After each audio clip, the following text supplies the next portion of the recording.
আমলকি কিন্তু একটা ফ্যান্টাস্টিক সুপারফুড আপনার জন্য। এটা যে পরিমাণে ভিটামিন সি আছে, এটা যদি আপনি নিয়মিত কনজিউম করেন, আপনার কিন্তু রোগ প্রতিরোধ ক্ষমতা অনেক বৃদ্ধি পাবে। কিন্তু 12 মাস চাইলেও কিন্তু আপনি আমলকিটা কনজিউম করতে পারবেন না, কারণ এটা সিজনাল ফল।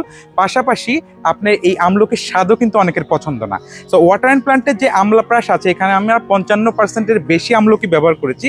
পাশাপাশি এখানে আছে 40টির উপর হার্বস, যেগুলো আপনার রোগ প্রতিরোধ ক্ষমতাকে যেমন স্ট্রং করে তুলবে, পাশাপাশি সিজনাল এই সমস্ত সর্দি কাশি ঠান্ডা থেকে আপনাকে দূরে রাখবে। ইতিমধ্যে 3000-এর উপর পরিবার কিন্তু নিয়মিত আমাদের এই আমলাপ্রাশ গ্রহণ করছে, তারা তাদের বাচ্চাদের দিচ্ছে। এটা টেস্টও যেরকম অতুলনীয়, পাশাপাশি এর কার্যকারিতা অথবা রেজাল্ট পেতে আপনার খুব বেশি সময় লাগবে না। তো এটা আপনি সারা বছর খেতে পারবেন। প্রতিদিন 1 চা চামচ আমলাপ্রাশ আপনার লাইফে কিন্তু একটা অসাধারণ চেঞ্জ নিয়ে আসবে বলে আমরা মনে করি। তো একবার একটু ট্রাই করে দেখুন। আমাদের নিচে অর্ডার না বাটন আছে, এখানে গেলে আপনি এটা আরও অনেক ডিটেলস পেয়ে যাবেন। পাশাপাশি আমাদের যে কাস্টমারের ফিডব্যাক, যে রিভিউ, সেগুলোও দেখতে পারবেন।